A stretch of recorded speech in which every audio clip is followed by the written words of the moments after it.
Assalamualaikum warahmatullahi wabarakatuh. Bismillahirrahmanirrahim. Alhamdulillahi rabbil alamin. Wa bihi nasta'inu ala umurid dunya waddin. Wassalatu wassalamu ala asrafil mursalin Sayyidina Muhammadin wa ala alihi wa sahbihi ajma'in wa ba'du. Beta bersyukur kehadrat Allah Subhanahu wa taala kerana skim anugerah Kampung Cemerlang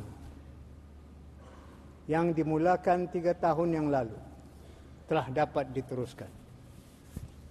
Pada hari ini, kita memberikan penghargaan kepada majlis-majlis perundingan mukim dan kampung kerana usaha-usahanya khusus dalam menggerakkan program Satu Kampung, Satu Produk. Beta berharap skim Anugerah Kampung Cemerlang akan menjadi pendorong kepada usaha-usaha memacu kesejahteraan masyarakat kampung. Dalam waktu yang sama, majlis-majlis perundingan mukim dan kampung juga sedang memainkan peranannya dengan baik sebagai badan pergerakan kemasyarakatan. Ia dilihat sebagai mampu untuk menjadikan pemangkin kepada kepimpinan peringkat akar umbi. Kepimpinan seharusnya lah menyeluruh dalam semua bidang: ekonomi, pendidikan, kemasyarakatan, dan agama. Masyarakat mukim dan kampung mestilah turut menikmati hasil kepimpinan yang sedemikian itu. Jika tidak, kepimpinan tersebut masih sahaja dianggap gagal. Tanda kepimpinan yang berkesan ialah manakala seseorang pemimpin itu berjaya menawan hati pihak-pihak yang dipimpinnya. Dengan apakah hati itu boleh ditawan? Tentu saja dengan adanya kepimpinan yang baik yang mampu untuk membawa perubahan-perubahan besar kepada masyarakat akar umbi. Kalau ini tidak ada, bererti minat masyarakat kepada pemimpin itu boleh sahaja layu dan dingin. Kerana itulah, beta amat kecewa jika penghulu atau ketua kampung mengabaikan anak buah mereka. Anak buah itu terdiri daripada pelbagai kategori.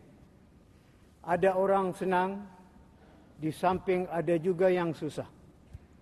Dan ada orang pandai, di samping ada juga yang kurang pandai. Pendeknya, bermacam-macam keadaan mereka itu. Khusus bagi yang susah atau kurang pandai, sepatutnya mereka inilah yang lebih utama untuk diberikan perhatian. Kerana merekalah pada biasanya mempunyai banyak hajat, tetapi kurang tahu mengenai saluran yang perlu dilalui. Misalnya, di mana mereka boleh mendapat bantuan dan apa caranya. Kata kita, pergilah ke Baitul Mal atau ke Jabatan Kebajikan Masyarakat. Tetapi soalnya, dengan apa dan siapa yang boleh menyampaikan mereka ke sana? Itu belum lagi berbangkit perkara untuk menulis surat atau mengisi borang-borang tertentu dan seumpamanya. Jika mereka itu orang tua atau yang tidak pandai tulis baca, bagaimana? Di sinilah penghulu atau ketua kampung sangat perlu untuk berperanan, bukan setakat tahu membuat sokongan atau menurunkan tanda tangan dan cop pada borang-borang yang sudah siap diisi dan kemudian menyerahkan sepenuhnya kepada anak buah untuk membuat urusan sendiri. Apabila surat dan borang sampai kepada pihak berkenaan, ada di antara pemohon itu yang ditolak disebabkan kerana tidak memenuhi syarat-syarat kelayakan sebagai pemohon. Mengapakah ini boleh berlaku? Kerana sokongan penghulu atau ketua kampung itu tidak kukuh. Jika ia kukuh, sudah tentu tidak berbangkit penolakan itu. Mengapa sokongan tidak kukuh? Kerana fakta tidak betul atau tidak tepat. Mengapa fakta tidak betul atau tidak tepat? Kerana penelitian terhadap latar belakang anak buah yang disokong itu masih kurang lengkap dalam makna kita belum lagi mengenali siapakah anak buah kita itu yang sebenar-benarnya. Kalau ini benar, bukankah ia satu macam pengabaian namanya? Itu baru dari sudut mengenali latar belakang. Belum lagi lain-lain kewajipan yang lebih mencabar, seperti bersedia menunjuk dan membantu anak buah untuk memenuhi hajat-hajat besar mereka. Dari sinilah berbangkitnya perkara kepimpinan itu.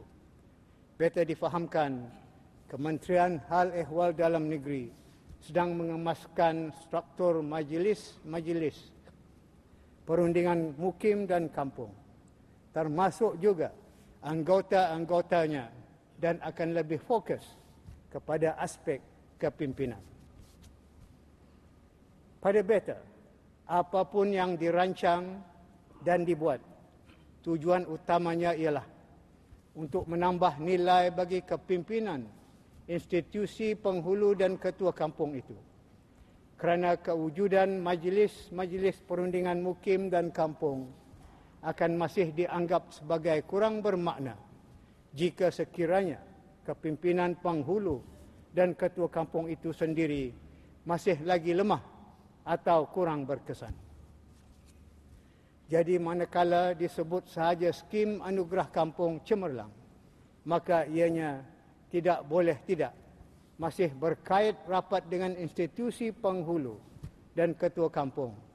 Oleh itu, penilaian tentang kecemerlangan di sini perlulah ditumpukan kepada aspek-aspek kebajikan mengambil berat oleh penghulu dan ketua kampung terhadap hal ehwal kampung dan anak buahnya.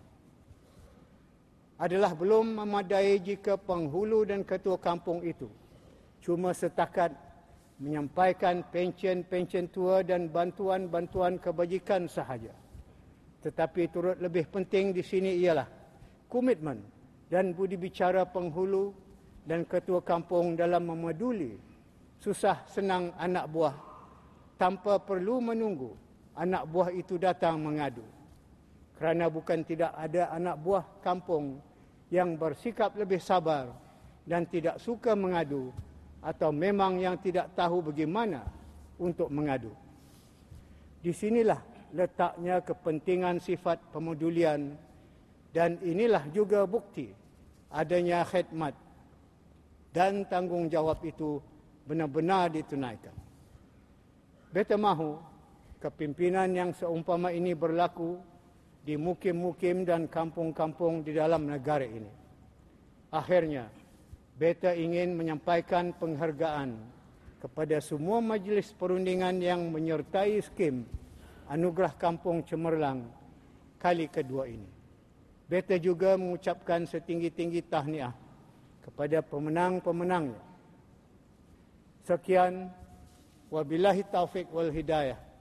Wassalamualaikum warahmatullahi wabarakatuh.